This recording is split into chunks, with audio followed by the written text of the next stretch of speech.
Bismillahirrahmanirrahim. Assalamualaikum warahmatullahi wabarakatuh. Alhamdulillahirabbil alamin. Wassalatu wassalamu ala asyrafil anbiya'i wal mursalin wa ala alihi wa sahbihi ajma'in. Allah Subhanahu wa taala sangat menyukai orang-orang yang berbuat kebaikan. Di mana dalam Al-Quran Allah Subhanahu wa taala menyebut innallaha yuhibbul muhsinin. Sesungguhnya Allah Subhanahu wa taala amat mencintai orang yang berbuat kebaikan. Di sini saya nak berkongsi amalan-amalan ataupun tabiat-tabiat kecil yang memberi manfaat kepada umat Islam. Yang pertama, berzikir. Yang kedua, pergi ke masjid. Yang ketiga, saling bantu-membantu. Dan yang keempat, bersedekah. Adapun sebenarnya banyak lagi amalan-amalan kebaikan ataupun tabiat-tabiat kecil yang kita boleh lakukan. Saya ambil 4 ini sebagai contoh untuk pedoman anda semua, insya-Allah. Yang pertama, amalan zikir.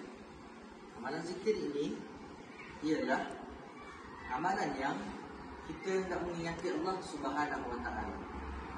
Antaranya ialah kita membaca Al-Quran dan membaca zikir-zikir yang boleh mengingati kita kepada Allah Subhanahu wa taala. Di dalam Al-Quran Allah Subhanahu wa taala berfirman, "Ala bi dzikrillah tatma'innul qulub."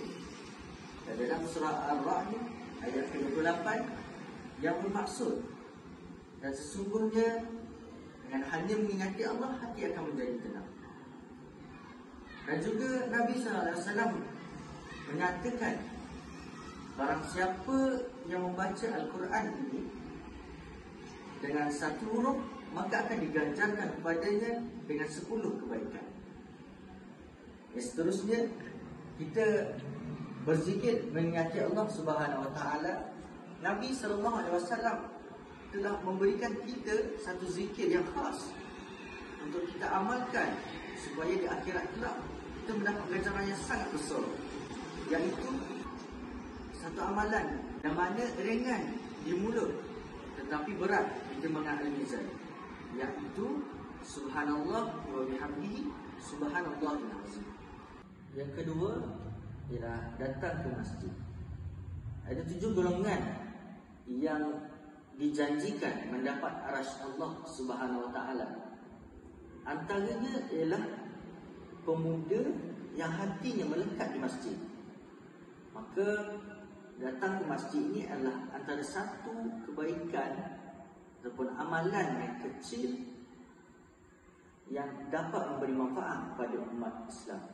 Selain itu, orang yang datang ke masjid, Nabi SAW bersabda, barang siapa yang pergi ke masjid dengan tujuan tidak lain tidak bukan untuk mempelajari ilmu, untuk memberi manfaat kepada orang lain, maka pahalanya seperti berangkat ke haji yang sempurna.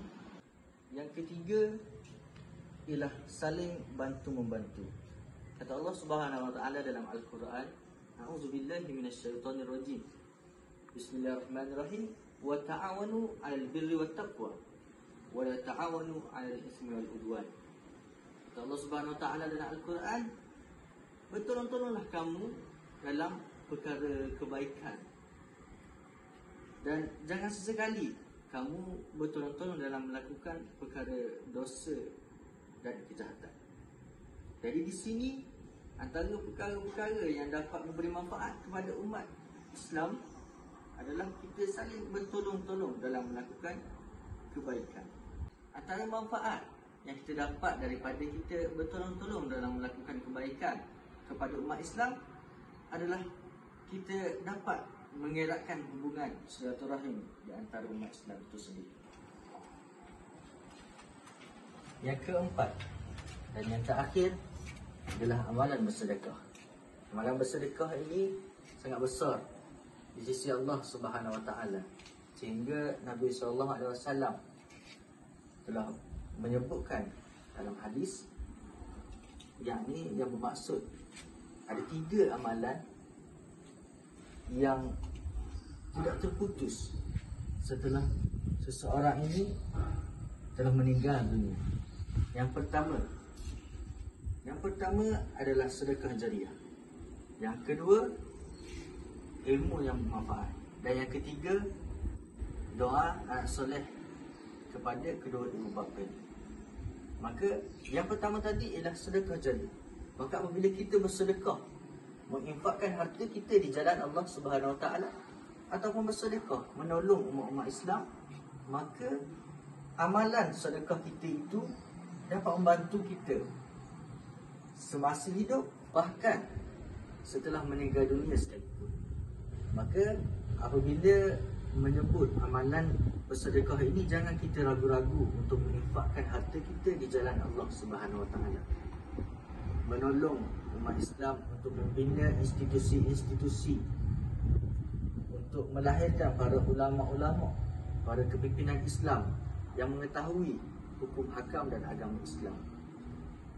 InsyaAllah dengan amalan ini dapat membantu kita di dunia dan juga dapat membantu kita di akhirat kelak. Yang sahaja perkongsian daripada saya 4 amalan kecil ataupun tabiat kecil yang dapat memberi manfaat kepada umat Islam seluruhnya. Jangan lupa, walaupun tidak boleh lakukan semua, jangan tinggal semua. InsyaAllah. Assalamualaikum warahmatullahi wabarakatuh.